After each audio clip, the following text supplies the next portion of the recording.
UKLO 1 year masters. No IELTS required up to 5 years visa. High visa success rate. Vignan గారు ఏదైతే దేవర pre release event అయిందో అది post phone అవ్వడం జరిగింది. ఎందుకంటే అక్కడ సెక్యూరిటీ రీజన్స్ వల్ల ఇక్కడ ఫ్యాన్స్ విపరీతంగా గ్యాదర్ అయ్యారు కాబట్టి దాన్ని పోస్ట్ పోన్ చేయడం జరిగింది. దీని వెనక ఏదైనా పొలిటికల్ కోణం ఏమైనా ఉందా? పొలిటికల్ కోణం ఏం లేదు, కానీ ఓవరాల్గా ఏం జరిగిందో చెప్దాం. క్రోనలాజికల్ ఆర్డర్లో వెళ్దాం. మళ్ళీ ఫస్ట్ నుంచి లాస్ట్ వరకు ఎప్పుడు చెప్పుకుంటేనే అందరికీ క్లారిటీలు వస్తాయి. అక్కడ నుంచి మనం ఎన్ని టాపిక్లు చెప్పుకున్నా ఏదో అయిపోయింది అనిపిస్తుంది. దేవర ప్రీ రిలీజ్ ఈవెంట్ ముందు కూడా ఏం జరిగింది, ఇక్కడ ఏం జరిగిందంటే మామూలుగా మన చిరంజీవి గారు ఆచార్య సినిమా వీళ్ళలో వేలు పెట్టి కొరటాల శివ గారిని హిట్ ఇవ్వకుండా చేశారు అనే ఒక అపవాదం ఉంది. ఓకేనా, దాన్ని పరోక్షంగా ఎన్టీఆర్ గారు అన్నారని, పరోక్షంగా ఈయన కూడా అన్నాడు అని వాళ్ళు మనసులో పెట్టుకున్నారు. కొరటాల కూడా అన్నారని. ఎవరి పని వాళ్ళ, కొరటాలని ఆయన పని ఆయన చేయించుకుంటే బాగా చేస్తాడని ఒకసారి సందర్భంలో ఎన్టీఆర్ అన్నాడు. మన పని మనం చేసుకుంటే ఎప్పుడైనా బాగానే ఉంటుంది, అనవసరంగా వాళ్ళు వీళ్ళు చేతులు పెట్టి గెలికితేనే పాడవుతుందని కొరటాల కూడా అన్నాడు. అందరూ దీన్ని ఆచార్య ప్రాజెక్ట్ చేసి కొట్లాడుకున్నారు కొన్ని రోజులు, NTR fans versus mega fans అని. ఓకేనా, దాని తర్వాత గబుక్కున వచ్చేసింది ప్రీ రిలీజ్ ఈవెంట్. ఇప్పుడు ఈవెంట్ మేనేజ్మెంట్ని శ్రేయాస్ వాళ్ళకి అప్పచెప్పారు. శ్రేయాస్ మీడియా ఏం చేసింది, దీన్ని చాలా గ్రాండ్గా ఉంటుంది అని చెప్పేసి నోవోటెల్ మన HICC Hyderabad international convention centre అక్కడ పెట్టింది. ఆ హాల్ కెపాసిటీ వచ్చేసి 5,000. కన్వెన్షన్ సెంటర్, గ్రౌండ్ కాదు. మళ్ళీ బాగా గుర్తుపెట్టుకో. ఇప్పుడు బర్త్డే పార్టీ ఉంది ఫర్ ఎగ్జాంపుల్, మనం 150 ప్యాక్స్ చెప్పామనుకో, 200 వస్తే చేతులు ఎత్తేస్తాడు వాడు. అయినప్పటికీ వాడు 20 మెంబర్స్కి ఎక్స్ట్రానే వండుతారు ఊరికే, సరిపోతే బాగోదు అని. పర్ ప్లేట్ ఛార్జ్ చేస్తారు కాబట్టి. బట్ నువ్వు 200 మెంబర్స్ వస్తే చేతులు ఎత్తావు, ఫుడ్ అయిపోయిందని చెప్పడం, ఇంకా అంతమించి ఏమీ చేయలేవు. నువ్వు వారితో కూడా గొడవపడలేవు, నీకు ముందే చెప్పుకున్నారు కాబట్టి. ఈవెంట్ అక్కడ ఇప్పుడు ఇక్కడ ఈవెంట్ ఫుడ్ గురించి కాదు.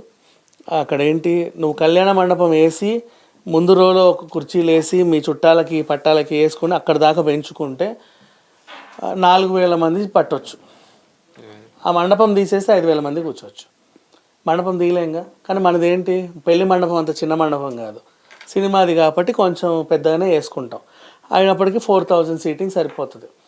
కానీ మన దాంట్లో ఏంటంటే ఒక 4 రోజులు లేపేయాలి, ఈ నుంచి ఆడి వరకు. అంటే 500 నుంచి 1000 సీట్లు లేపేయాలి. ఎందుకు, మీడియా పర్సన్స్ కూడా వస్తారు కాబట్టి వాళ్ళు కెమెరాలు అన్నీ సెట్ చేసుకొని మైకులు గీకులు అన్నీ పెట్టుకొని వీళ్ళకి కూడా ఈ నుంచి ఆడదాకా ఒక టెరిటరీ బ్లాక్ చేస్తారు. ఆ కోసం ఈ టెరిటరీలో కుర్చీలు ఉండవు, లేదా మధ్యలో వీళ్ళు ఉన్న కొంచెం అటు ఇటు కుర్చీలు ఉంటాయి. సో ఇంకొన్ని కూడా లేపేయాలి. ఎంత కాదనుకున్నా నీవు టైట్గా పెట్టి కూర్చున్నా సరే నీకు 4,000 మంది వస్తారు. ఇప్పుడు దీంట్లో కూడా మీరు ఏం చేస్తారు అంటే VIP అని పెట్టుకుంటావు. VIPకి మామూలుడికి మధ్యలో కొంచెం గ్యాప్ ఇస్తావు, అంటే అక్కడ 2 వరుసలు లేవాలి. మళ్ళీ ఆ ఐపీకి ఇంకో ఐపీకి మధ్యలో కొంచెం gap, VIP, MIP, VVVIP, MMMIP ఏవో ఉంటాయి కదా. ఇట్లా పెట్టుకుంటే ఇప్పుడు నీకు 3,000 ప్యాక్సే పడతారు నీ ఈవెంట్లో, ఆ హాల్లో. అంతే నీ అరేంజ్మెంట్స్కి. లేదు మేము నిలబడతాము, కొంతమంది వస్తామంటే మహా అయితే 500 మంది నిలబడవచ్చు, అంతకు మించి నో.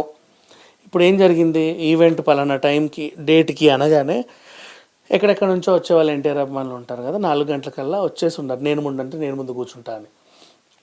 ఎంట్రన్స్ దగ్గర ఇప్పుడు ఇక్కడ వెన్యూ అక్కడెక్కడో ఉంటుంది ఎంట్రన్స్ గేట్, అక్కడ ఉంటుంది ఇంకో ఎంట్రీ గేట్. పలానా పాసులు చూపిస్తేనే పంపండి అని చెప్పారు వీళ్ళు. అక్కడ వాడి డ్యూటీ వాడు చేశారు. నువ్వు పాస్ చూపించావు, నేను దోలేడు లోపలికి. అందరు లోపలికి వచ్చేసారు. 4 గంటలకే నేను ముందు వచ్చిన వాళ్ళు 5,000 మంది ఉన్నారు. సరే వెళ్ళిపోయారు ఏదో రకంగా. నెక్స్ట్ వస్తూనే ఉన్నారు. తర్వాత ఇంకో 2 గంటలకు కట్ చేస్తే 8,000 మంది బార్లు తీరారు.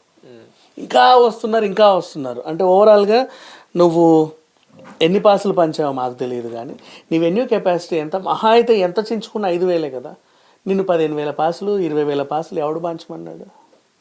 అంటే ఇది గ్రౌండ్ అనుకున్నావా ఏమన్నా? సరే గ్రౌండ్ అనుకో, నువ్వు 50,000 పాసులు కూడా ఇచ్చుకో. కర్రలెక్కి చెట్లెక్కి కూడా ఇట్లా చూస్తారు, ఎవడిష్టం అది ఓపెన్ గ్రౌండ్. అలా కాకుండా నువ్వు ఒక వెన్యూలో పెట్టుకున్నప్పుడు దానికంటే ఒక రూల్స్ ఉంటాయి. పైగా నువ్వు వెళ్ళింది 5 స్టార్ హోటల్కి, అది 5 స్టార్కి మించి 7 స్టార్ రేంజ్, అది నోవోటెల్, అంతకు మించి హోటల్.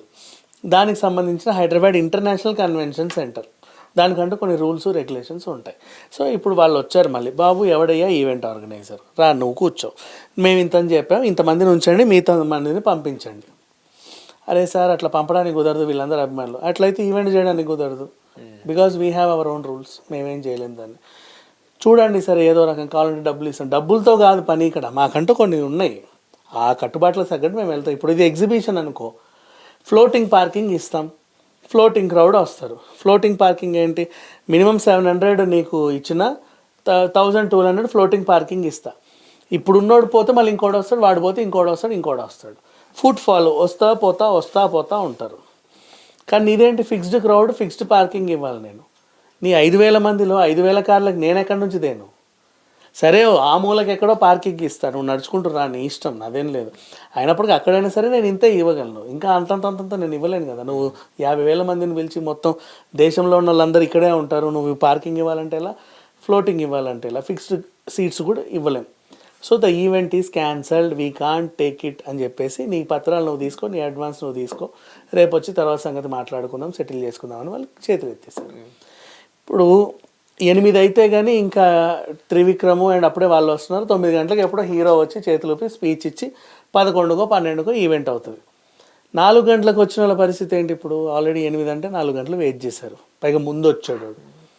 ఈవెంట్ క్యాన్సిల్ అని తెలిసిన వెంటనే వాడు కుర్చీలు తీసి అటేసి ఏదో చేసి అద్దాలు గిద్దలు అన్నీ పగలగొట్టారు, వాళ్ళ ఫ్రస్ట్రేషన్ అంతా తీర్చుకున్నారు. తర్వాత ఎన్టీఆర్ గారు మళ్ళీ వచ్చి మనల్ని క్షమించండి, ఇలా జరగడం చాలా తప్పు, ఏదో జరిగింది, ఎవరిని నిందించడానికి లేదు ఇది అని చెప్పేసి వాళ్ళు ఈవెంట్ ఆర్గనైజర్ సరేలేండి మేము కూడా కెపాసిటీకి మించి పిలవడం మా తప్పే, మేము ఒప్పుకుంటున్నాం అన్నారు. మరి ఇప్పుడు విధ్వంసం చేసింది ఎవరు? తెల్లారితే నా సినిమా హీరో రిలీజు, నేను అభిమానిని, ఎక్కడి నుంచో ఇక్కడికి వచ్చా, కుర్చీలు బగల కొడతాడు అభిమాని? నెవర్, అస్సలు ఛాన్సే లేదు. ఎన్టీఆర్ అభిమానులు ఎవరు చేయరు.